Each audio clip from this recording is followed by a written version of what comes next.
Hi, welcome back to my channel, and for today's video, we will be talking about linear dependence on differential equation and the Wronskian matrix.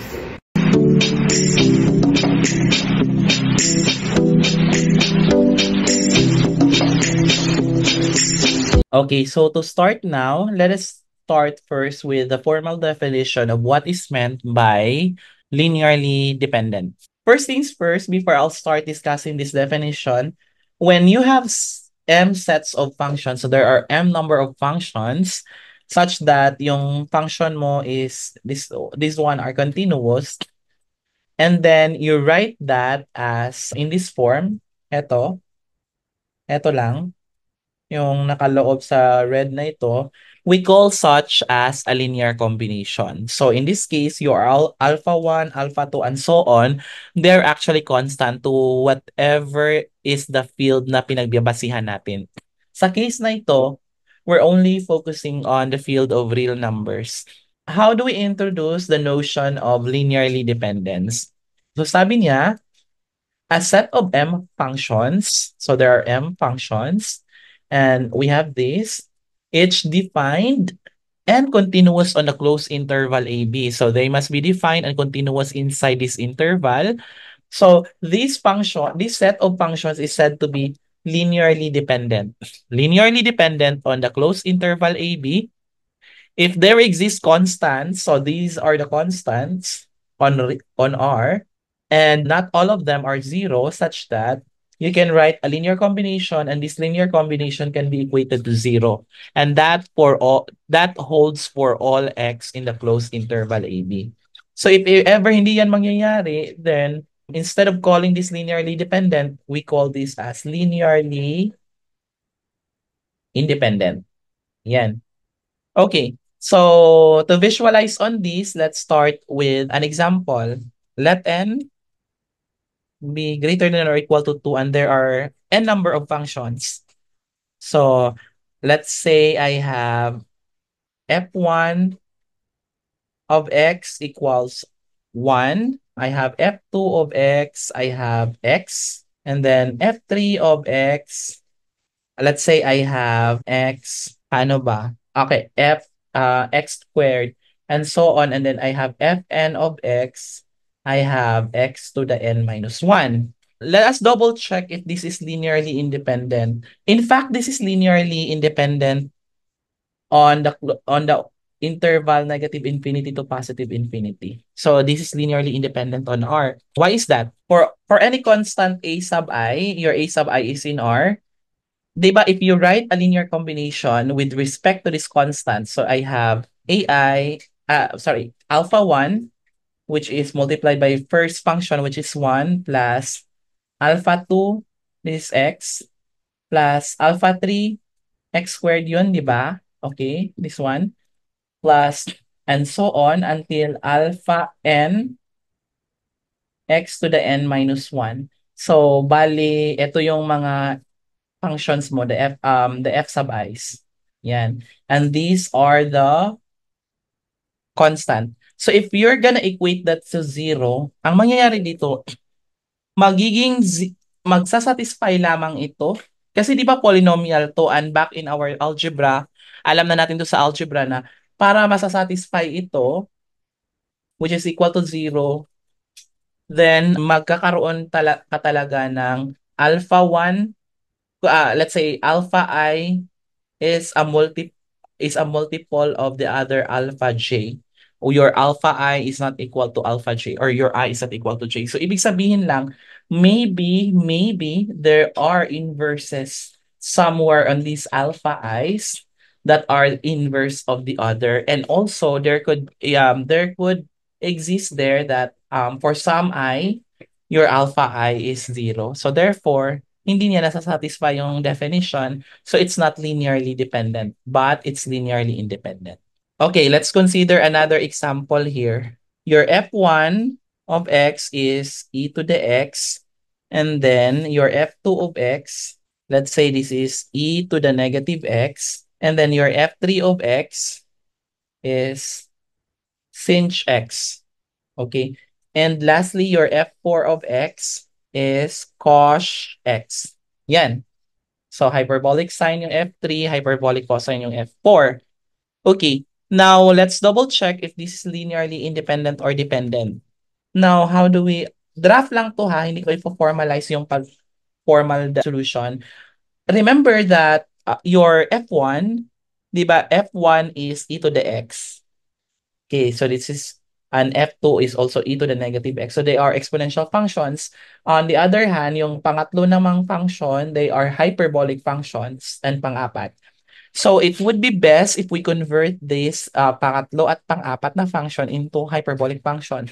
Now, let's recall our calculus then. Di ba yung f3 of x natin, correct me if I'm wrong, your sinh x in calculus, this is 1/2 times e to the x minus e to the negative x. And then yung f4 natin, which is cos x, di ba this is the same as 1/2 e to the x plus e to the negative x. So, I don't have to recall about this na siguro kasi alam nyo naman to eh. Okay. So, ano kayang mangyayari dito? Let's try this for any constant alpha 1, alpha 2, alpha 3, and alpha 4, which are constant. So, ibig sabihin, I have alpha 1, f sub 1 of x equals, plus rather, alpha 2, f sub 2 of x plus alpha 3 f sub 3 of x plus alpha 4 f sub 4 of x equals 0. So that means I can write this as yung f sub 1. So I have alpha 1 e to the x, no? And then your alpha 2 naman is e to the negative x. That's alpha 2. Plus alpha 3 is multiplied naman into this 1/2 e to the x minus e to the negative x. And then, ang alpha 4 natin, naka-multiply siya sa 1/2 e to the x plus e to the negative x. Yan, which is equal to 0. Okay, so ano kaya mangyayari dito, guys?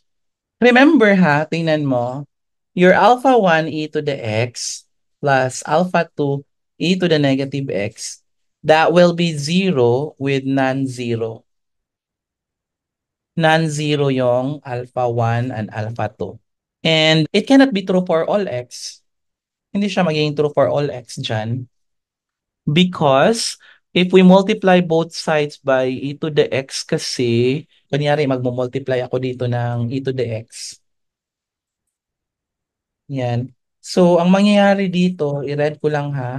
Siyempre, magiging alpha 1 to e to the 2x. Ito naman, yun yung makakancel dyan. So, as alpha e to the, alpha sub 2 na lang ang natitira. So this means that this equation is valid only when your x here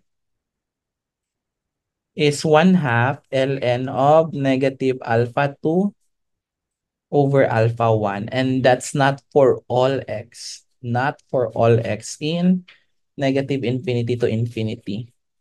So, ibig sabihin nito, this is linearly independent. So if you have any question or clarification, please let me know. Sine squared x. Okay.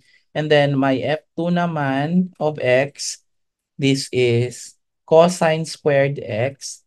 And my f3 of x is 1. So the question is this linearly dependent or independent? Now, let's take a look into this. So, tatlo yung function. So, we need tatlong alpha. So, which are constant. So, let alpha 1, alpha 2, and alpha 3 be any constant. Yan. Then, alpha 1. So, alpha 1 sine squared x plus alpha 2 cosine squared x plus alpha 3 times 1, which is equal to 0. Isipin mo lang ha, wala ang mga to. Yan. Sorry. Yan. Di ba ang matitira is sine squared, cosine squared, and that's by identity in trigonometry, that's equal to 1 eh. So, which means, ano kaya mangyayari dito? Okay. So, which means na Sige, i-note ko ha. Note that your sine squared x plus cosine squared x is equal to 1. So basically, hindi talaga pwedeng mangyari na ano, na wala ni isa dito is I mean lahat diyan are non-zero. Mapipilitan tayo na maging non-zero 'yan. I mean zero 'yan. So that makes this as not linearly independent. So it means linearly independent. Okay, so let's continue with the Wronskian. Before I'll start discussing on this is actually used to study in such a way na kapag nagmo-model kasi tayo ng mga physical problems like we want to model, let's say, disease transmission like COVID-19, and then we have the following functions representing those model. So, ang purpose nito ng Wronskian is to determine if may tinatawag tayong mga vector. So, yun yung i-determine natin para mahanap natin yung disease-free equilibrium point. Anong ibig sabihin nun? Ang ibig sabihin lang nun is, yan yung point at which madidetermine natin na there would be zero transmission at some point of time. So basically, yan yung purpose why there is this study about the Wronskian. So what do we mean by Wronskian? So let's say you have functions. There are m number of functions together with their first m minus 1 derivatives. So if for, let's say, may 10 kang function. So yung 10 functions na yon, together nun is there are the ninth order derivative. So wala na tayong paki kung meron pang 10th derivative or pang so on. Basta ang importante, it should be m minus 1 order of derivative. So, and this order of derivatives together with this set of functions are continuous on an interval AB. Yan. So it must be continuous on this. The Wronskian of the set of functions evaluated at the closed interval AB for that x to be found on that interval, this is now the function for the Wronskian. Okay. I mean, the symbol for Wronskian. And it is defined as determinant lang ng matrix mo na na-represent such that yung, kung napapansin mo, yung matrix mo, ang first column niya is those m number of functions, and then ang second column, sorry, first row rather, and then second row is the first derivative, the third row is the second derivative, so yung last row mo is the m minus 1 derivative. In this case kasi, when you actually evaluate for Wronskian, the functions appearing in this determinant have to be evaluated rather. They must be evaluated at x on the closed interval AB. Let's try this for example. Ang yung f1 mo of x is x. Okay. Yung f2 of x mo is x cosine of x. And then your f3 of x mo is x sine of x. Okay, so there are three functions, so that means you have to expect there must be at two second order derivative. So paano yan? So to solve this, the Wronskian of your f1, f2, f3 of x is the determinant of the matrix. Okay, sulat natin yung first set of functions. So x cosine x, and then x sine x. Okay, now the second row should be the first order derivative. So derivative nito is 1. Anong derivative nito? Tama ba ako? This is cosine x minus x sine x. And then sa pangatlo naman, this is sine x plus x cosine x. And then, so second derivative for the third row, so this is 0, this is minus 2 sine x minus x cosine x. And then dito is 2 cosine x minus x sine x. Tama? So we want to get the determinant niya, no? So which means, di ba pagkuha ng determinant, imo-multiply natin to sila.